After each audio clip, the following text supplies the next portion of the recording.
All right, hello to the Forever Cash Life Real Estate Podcast. We're going to talk about how to generate cash and cash flow from land today with my guest, Chantel Duty. And she's Yep. gonna, yes, I'm gonna introduce her in just a second. And she is going to, we're gonna talk to her and see what she has been doing in the land business, how her experience has been, some of her deals, how she has made $37,000 or $38,000 in her first couple of deals. And we'll get started in just 1 second.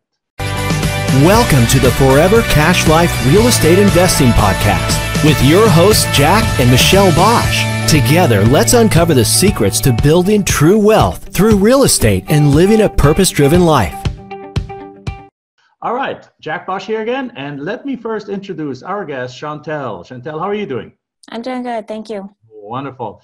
Can you, first of all, tell us a little bit, let's get right away, jump right into it. Tell us a little bit of your history. Tell us who you are, where you're from, where do you live, how you got into real estate and things like that. Tell us your beginnings in this industry. Okay. My name is Chantel Duty, and I've been in real estate investing for almost 5 years now. And it started out with my husband and I just going to a weekend seminar. He's super skeptical. And so I've always wanted to work from home. It's just kind of been a side thing I've done outside of my occupation. And I found that this was a way that I could do that.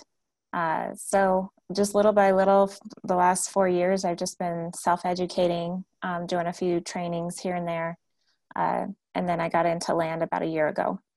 All right, wonderful. So, and before that, or in parallel with that, do you have, what do you do otherwise? Well, I owned a small little coffee shop in Arizona for 11 years. I'm very entrepreneurial minded. Other than that, I've pretty much waitressed and went to college. And Where was the coffee shop? I live in Arizona, so it was in Yuma. And actually, before I moved there, I said something about there was no drive-through coffee stands. So I started the first, I guess. Oh, right now it's all over the place. Yeah. Like something brothers. They're everywhere. The Something Bros. They're everywhere. As a matter of fact, I tried to sell a piece of land, which I just sold. We bought it. We put it on a contract for $92,000. Just sold it for $220,000. That the buyer is most likely going to put potentially a drive-through coffee shop on that thing. Yep. Yeah, they're all over. Yeah, well, very nice. And then you sold that, and where do you live now again? I'm back in Montana. Montana. All right, beautiful Montana. Flipped some lots in Montana too. So now, how did you come across land flipping? Gosh, I don't know. I think it might have just been a webinar or probably an email. I think it was an email saying something about land, and obviously the peak interest is having to deal with tenants is a big thing. Toilets, having people bird dog the property. I guess it's just a lot less work and variables that you have to worry about. So that's what I was doing before. Okay. So it sounded very appealing. Very good. Now, before you got into land, you said you were in real estate for 5 years now. Have you done deals before that already? Yeah, just primarily just houses. Houses. Okay. So now if you compare houses or if you're happy with houses, why move over to land, or were you not happy with houses? I was happy with houses. I guess the biggest challenge is living in Montana. It's not a metropolis, so you have to go to the other cities in Montana. So, finding people who will go look at the houses, getting access to the house. Sometimes if people have belongings in there, it's a little worrisome, that you can trust the people that are walking in and out, stuff like that. It's just, there's less details to worry about with land. Yeah, less red tape, less about. So with houses, would you say it's accurate that there's just more different things that you have to handle, like starting with even looking at the house, right? Yeah. And plus, and you don't have to worry about people, can I drive out and look at the property? Absolutely, anytime. You don't have to schedule appointments. Nobody's going to shoot you, right? So, yeah. All right. And then, okay, so it makes sense. So you're in a market, and that's probably quite frequently in our customer base that somebody is not living in Atlanta or in Phoenix or in LA or in wherever the market is hot, and they're living in a smaller town where the inventory is also, availability of deals is somewhat limited, right? Right. Right. Okay, cool. So then you found land and then you got started. And now tell me what have been your biggest challenges, yet also your biggest fun factor in the land business?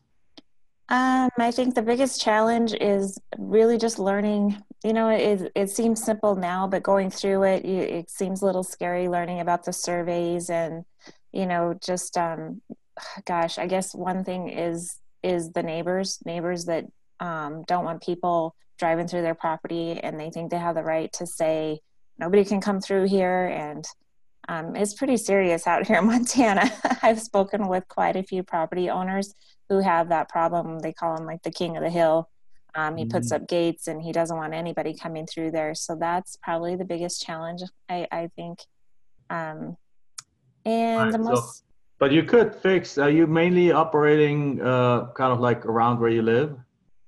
Yeah, I mean, that's where I started, was just the areas around where I live. And so it's a lot of rural Montana, a lot of mountain area. And so there are literally people who stand around with a gun and don't want somebody coming through, and then it ends up in a court case. And so I appreciate that you would think that the property owners wouldn't disclose that to me, but I appreciate that they did, because it sort of tells me that there could be some issues there. Right, but with that having said, have you had the experience? Have you tried selling the property to the actual neighbor himself? I have not. I haven't, but there was an instance where I was talking with the seller and he ended up doing that. So I knew what I was going to go for, because that guy wasn't wanting anybody to come through. And then I ended up following up with him, and he's going to sell to that neighbor. So it is a good, so you didn't get the deal, but in those situations, I mean, where this is kind of like one of our core beliefs, where there's a problem, the solution is, if you can solve that problem, then you can make money. Right? So as a matter of fact, my opinion is that every product that you have ever purchased is there to solve a problem. Like, even like, I got a bottle of water here. The bottle of water is there to solve the problem of thirst. Now, you could go to the sink and just drink like this, right? But this solves the problem of being portable water, right? Not potable, that too, but portable. You can take it with you. So the bottle itself solves the problem of being able to take it with you. The glasses solve the problem of being able to see, right? The pen solves the problem of being able to otherwise chisel into whatever, like the old Romans that chisel into like into stone boards and things like that. So all of this, everything out there is a solution to a problem. So if you have a problem, because of that problem, that's perhaps why the sellers in that case sold cheap to you. And if you can solve that problem either by selling directly to that guy that wants nobody around, or by passing it on to somebody else who is willing to do that fight, because a court case doesn't have to be expensive, right? So you can go to a court case on a property that, once you go to the court case and you get access to it, you might have added $100,000 value to a property. In some cases, I don't know if there, but in other cases, you could potentially add $100,000 to value to the property. So if you buy a property that, with all access and everything, is worth $150,000, you buy that for $10,000, sell it to somebody for $30,000, you make $20,000. They go spend another $20,000 in a court case, and now they made and added an extra $80,000 for profit to the deal just by willing to do that. Now, we don't go to the court cases; we just flip them and go through them. But it's if you think about it that way, then yes, these are challenges, but you can also go around them. So very cool. But having said that, so these are challenges now that sometimes happen, which you can avoid by just simply going somewhere else, because that's the beauty of the land business, right? You can be anywhere in the world, anywhere in the country. But then what are the same things that you really enjoy about it? What was kind of like your funnest kind of part of the land business? Oh gosh, really? Well, I guess the most interesting was probably just flipping a property very quickly that I thought was the most least appealing property ever. And it was really funny because there was like 3 people who wanted that property. And the one gal who ended up buying it, I kind of had a verbal agreement with the guy. He made it sound like he had the cash to close. Come to find out, he was still having to finance about 10,000 of it. And a lady called me the next day, and it was before I found out he wasn't absolutely ready to close the deal. And she was like, well, I'll offer you more money than him. And I was like, I have to stick with what I told him, but I'll get back to you if it falls through. Then another neighbor saw the sign and he calls. And so it was just, I'm like, really? It's like the last place in Montana I'd ever want to live, probably. But they liked it because there were no restrictions. The one guy lived down the road, so that's obviously why he wanted it. And the other 2 just wanted to basically do a business out there that had no restrictions on the building that they wanted to put up. All right, and this is the beautiful thing about it. I love that experience, because there's a saying that we say, and that is, you are not the market. You don't want to live there. You live in what looks like a nice house, and you don't want to live out there somewhere in the boonies on some property of whichever way they build it and run a business out there. But somebody else does. Like, somebody else has that dream, and as indicated by the interest, 3 people were fighting over it, and that happens actually quite a bit. And I've had a property that had a huge dry wash, like a dry riverbed going through it. And we got it for $900, and it was 20 acres. And we're like, nobody ever is going to want this property. But for $900, we're like, yeah, what the heck? Let's just put it under contract, right? So we put it under contract, we put it out there, and we had a bidding war over it. And somebody bought it for, I mean, it wasn't that much, but somebody bought it for $10,000, and we made a $9,000 profit on that deal. Why? Because this area apparently is known for like semi-precious gemstones, like jade and things like that. So that lady wanted to actually go and basically spend 2 weeks a year out there only with her RV, put the RV out there, spend 2 weeks a year just basically looking for gemstones. Yeah. That's her hobby. Mm-hmm. You won't find me ever in that property, right? I don't. If I want gemstones, I go to the jeweler, right? Yeah. But she was looking for those things, and probably over the years she will make more money on that property than she paid for it, and that's her hobby. So the thing is, you never know where people are looking. So I'm very excited. Obviously, the non-restriction piece is also huge. If you have a property, like for example, our students that deal in like the Florida, Georgia area, the number one question they get when they sell a property is, can you put a mobile home on there? Can you put a mobile home on there?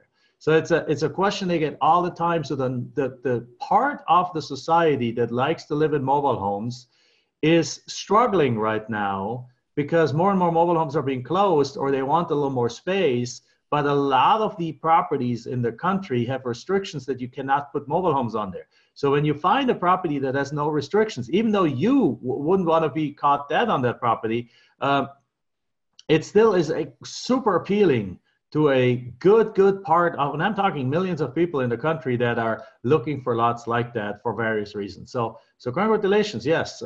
This is kind of the thing, and this is one of the biggest differences in the house versus land world. Particularly if you deal in the outskirts of town and more rural areas, that in the house world, everyone looks for that fixer-upper that they can make the gem in the neighborhood. In the land area, what we're doing is we're looking for properties that have possibilities that fit fit the dream of somebody, right? And there's 3 people, they all had dreams for that property. So I think that's beautiful. That's beautiful, great. So now tell me about your largest deal, and now tell me about when you got into the land program. You got obviously our course, and you did enrolled in mentorship. What was the reaction of your family to that and those around you? Oh, I guess I didn't really say much to anybody because I kind of wanted to keep it under my wing and not really say anything. Now, why was that? Well, honestly, it was because I was a little bit skeptical about it, and I wasn't real sure. And really, when I got into the flipping houses, I just learned early on to not be greedy. If you can make $3,000 a house and just keep doing it and doing it and doing it, And so when I got into the land, I really didn't know how it was going to work out. And then when I did end up telling my husband, he kind of got excited as we started going out looking at land. And then he's like, oh, maybe we could get this for ourselves. And, as we started looking at more and more properties, yeah, and it's just interesting. So that's an interesting thing, and you're not the only one. I mean, there's lots of people people have gotten burned in real estate because there's a bunch of fake gurus out there. There's a bunch of people that just talk, and they tell you something that never works. They make it look like it's tomorrow you wake up and you're wealthy and all those kind of things, and lots of people fall for that.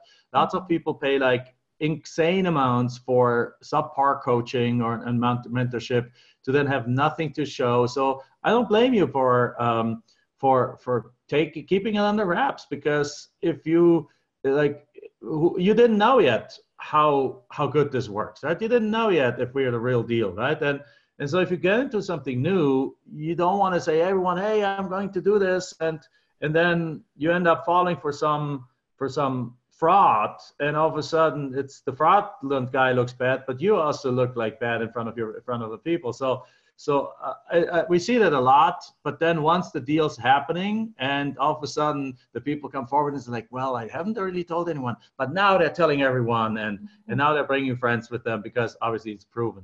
Now, have you tried anyone else's program before? I did do one, but I didn't take it real seriously because they were really it was kind of like a wholesale setup where you found properties for the developers. So he was really looking for properties that were like subdevelopments or areas he could develop. Whereas with this, you don't teach us to find anything with any restrictions. It's just, some of the properties I've found, it's like people just want to go out and build a bunker and not be bothered.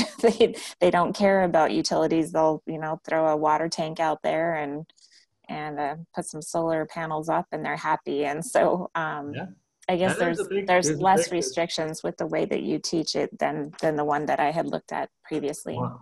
Yeah, wonderful. There's different markets. We typically go after, just for the person watching this to know, we typically go after three kinds of properties. We go after the properties right in the outskirts of town. We're going after larger acreage in a more rural area, like an hour, 2 hours, or 2-3 hours away from town. Or also we're going after the infill lots in the city. The property that I put under contract for $92,000 and sold for $220,000, that was an infill lot, right? That was an infill lot right on the main road, right? Another property, we just sold the property literally today. We put it under a contract on the selling side. Property we bought for $10,000, sold for $47,000. That's actually in Colorado, and it's a 40-acre parcel. Right, so it's in an area where people grow a lot of weed, because Colorado obviously has like almost very few restrictions now. So it's very interesting to somebody to go place whatever facilities there to grow a lot of marijuana, right? I'm not into that, right? But they are, and so it fits their needs. The infill lots is going to become a coffee shop or a restaurant or something like that. A rural lot out there might become a doomsday prepper, might be interested in it and might want to put a bunker and solar panels exactly on there. So every lot has kind of like different uses, but the key is the less restrictions it has, the better it is. So, and that's obviously a key thing here. So very good. That's a very good observation about the restrictions. And now tell us about, walk us through those couple of deals that before we started here, the recording, you told me about. You made something like $38,000 on the first couple of deals or so. Tell me a little bit about those. Well, the very first one I did actually before the coaching, it was, I guess you could call it my experiment property. And I had sold a house, so I ended up buying it just because I bought it for like $17,000 and I knew it could be worth about 36 or 40. And I went ahead and listed it with a realtor because there was enough profit there. And it was funny because I looked into the company who owned it before me, and it was a brokerage company and they had a lot of land. And so I ended up hiring the realtor who knew a lot about that because it was kind of in the outskirts. People had to haul their water out there. Mm-hmm. And then I had another realtor who called me. She's like, you're not going to get more than 18 for that property. And I was like, yeah, I don't know. Well, I ended up buying it and I doubled my money. So, and it was because I listed it with that realtor. So that was really helpful. You bought it for how much? I bought it for about 17.5 and sold it for 34. There we go. That goes to show that the realtors out there don't always know the numbers, and there's also nothing wrong with listing a property with a realtor. Now, most of our properties are not listed with realtors. The one in Colorado was not listed with realtor. It was listed by ourselves. The one in Phil lot that we just sold for 220, that one was listed with a realtor, because that is one of the major land brokers in that town. So I found him, and he listed it. He has all the connections, and we were able to maximize profits on that thing. Yeah. Well, and when it gets down to the last minute, I'm just on my knees asking God, tell me what to do. And man, I went through, actually the title company sent me some information that had the people who developed that area. So I called them, and that guy was like, oh yeah, we sold that property in the past for $40,000. I'm like, okay. So I was like, well, if I end up buying it, I'll have you list it. And so I did, and I dropped it, and he sold it right away. I dropped it to like 34. Awesome. Yeah. So when I got in the coaching program, I got a few contracts, about 4 contracts probably, and I could really see the value. I had these, and it was actually one seller who had 2 20-acre lots right next to each other.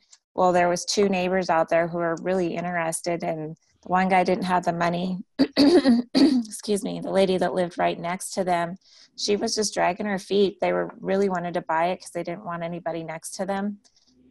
But I just never heard back from her, and then ended up having somebody buy both of them at once. So I closed on both of those with the same buyers. And so, there you made how much? So I doubled my money on that one. I think I bought them both for about $37.5, and then I ended up grossing 36. All right, so you sold them for 70 something. Yeah. All right, very nice. Now, do you actually buy them yourself, or do you just put them on a contract and market them? I have. I think one of them I sold the contract, and then those 3 I ended up buying. I know that's not what you teach to do, but I guess I just have a hard time letting go of it when I know it can turn around. And if I have the funds to do it, if you don't, then you kind of have to say goodbye. But it worked out. Wonderful. Yeah, and that's actually, it's a very good point that you bring up, because a lot of students that we have that start without a lot of funds, it's a perfect way to them start up, because they just put a property in a contract, and then they go market it afterwards, and then they do what's called a double closing, or a ABC closing, or there's different kind of things like same day closing, where they buy it and sell it in the same day, and they use the buyer's money to pay for everything. But I always found that when I started, I didn't even know those things. When we started at the beginning, we put it on a contract, we marketed it, and then we literally just used credit card money and lines of credit from a credit card and stuff like that. Those checks, we cashed them, we would buy the property with that, and then we'd sell it the next day. But we didn't even know we could do that simultaneous closing. It's another term for it.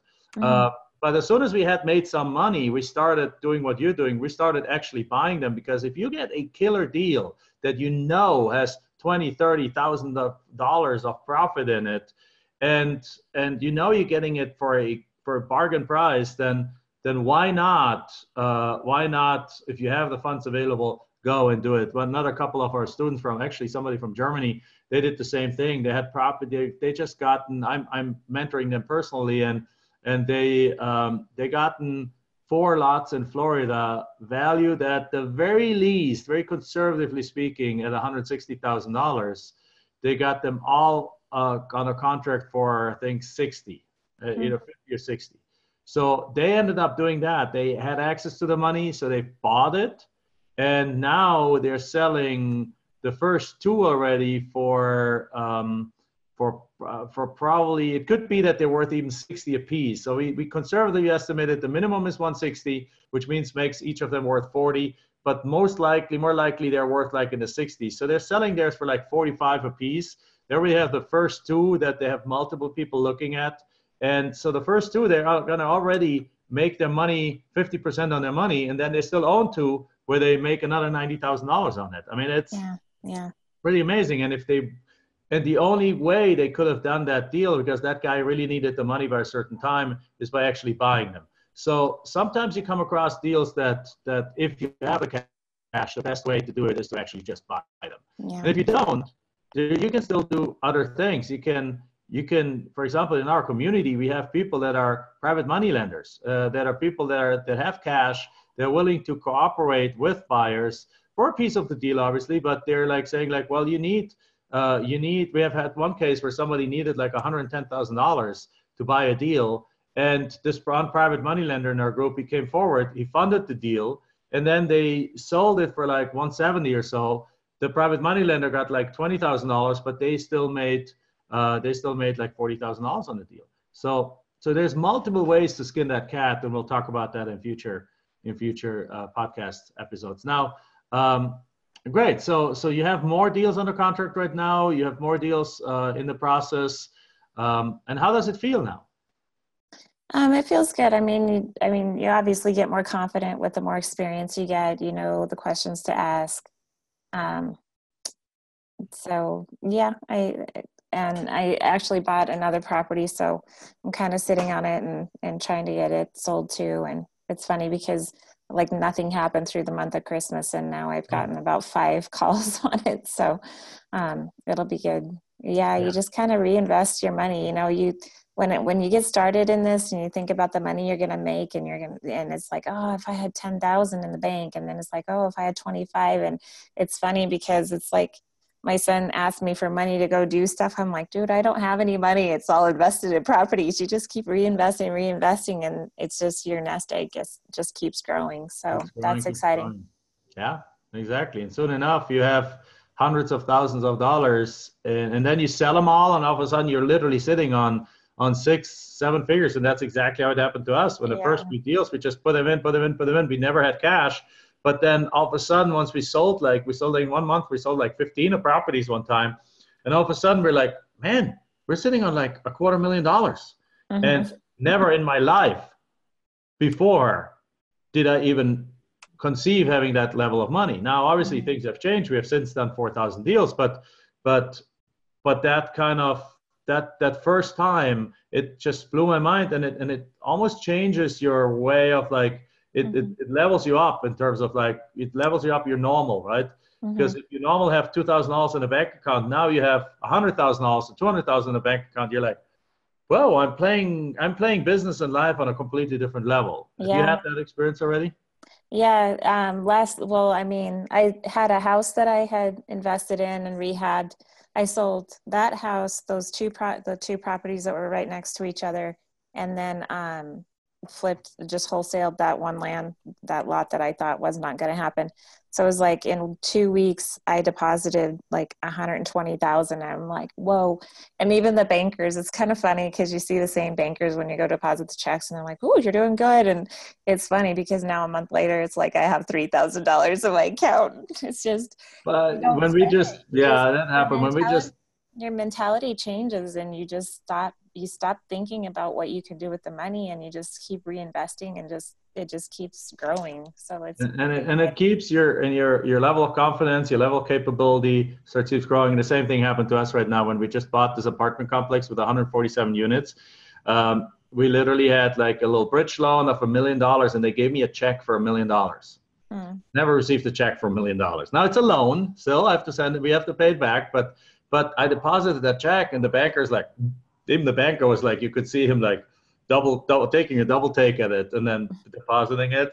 But then, you know what? 2 days later, we had to we had to send out almost $3 million to come to the closing table. So the bank accounts went from like $3-point-something million to $200,000, which is the money we need for the capital expenditures and for repairs and so on. So but it does get you used, and that's actually a very important skill, an important life thing, that it gets you used to higher numbers in life, because most people have lived their life dealing with a $2,000 paycheck, a $3,000 paycheck, a $300. So checks that they write are for $57, for $300, for $400. Once you either deposit or write checks for $30,000, for $50,000, for $100,000, it's a psychological shift, and you start living life, and I don't mean consumption, but you normalizing those things, and it's not much more of a big deal. Now we're looking at $1 million checks, and it's, yeah, sure, it's no problem, right? Back then, I was like, it's a $10,000 check. I've never written a check that high, and you're normalizing things in your life, which is actually a stepping stone to becoming. Because first you got to become, through this process, you're becoming a more wealthy person, and that just doesn't mean more money with more bank account. You're becoming a person who normalizes that you deserve this, that this is where you live, that this is how you live, this is how you operate. And once you become that, your checks become higher automatically because you won't tolerate anything lower than that.